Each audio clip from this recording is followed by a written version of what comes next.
As many of you know, the Olympic movement is something that's very important to me. I've got fascinated in the Scottish winter sport of curling many years ago and have been able to participate in the last two Olympics. I was a part of the U.S. delegation to Vancouver in 2010. I was a part of the World Curling Federation delegation in 2014 in Sochi, Russia. And so the Olympics is something that's been very, very neat and special to me. To see the world gather around sport and the relationships that I've been able to develop through that has been something that on a personal level has been very, very meaningful to me. So I'm very excited that the other Scottish sport, golf, is making its return to the Olympics this year. Golf has not been competed in the Olympics since 1904.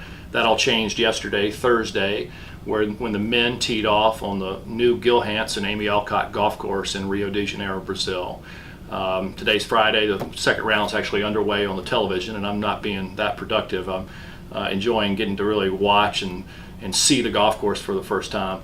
I've certainly researched and learned things about it, and over the last year I've actually developed a relationship with Gil, and it's very special to me to see this golf course make its debut. Gil's such a wonderful, nice man, and to see him be able to have the success that's happening here and to see this special place and this special moment in Olympic history and for him to be involved in that is something that just gets me excited for him.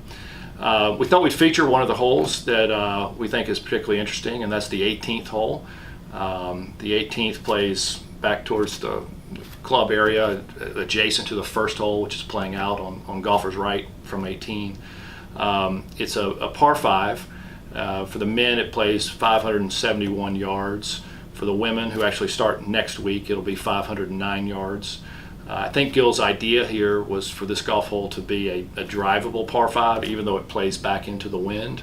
And I think that's, the intent, I think, is let's have fun, let's have scoring, let's have some potential drama at the conclusion of the round. From a golf architecture standpoint, the tee shot is very critical.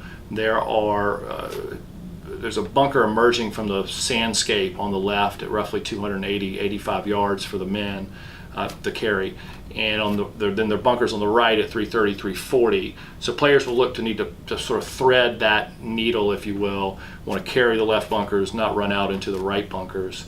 From there, the green itself is going to be reachable unless the wind's just really, really strong. The green is angled from left to right. There's a wonderful, nice feeding contour on the left that players can look to utilize to reach the green. They'll want to avoid missing right because there's a depression, a valley to the right, which will leave a trickier kind of recovery shot, even though it's the third shot. Players at the same time, if they use that contour, want to avoid running through the green because there is a bunker through the green on the left. Players that miss their tee shot may have to contend with a second landing area bunker, which is roughly 30 to 50, 60 yards short of the green. I think anybody missing the tee shot will just take that out of play and play short of that.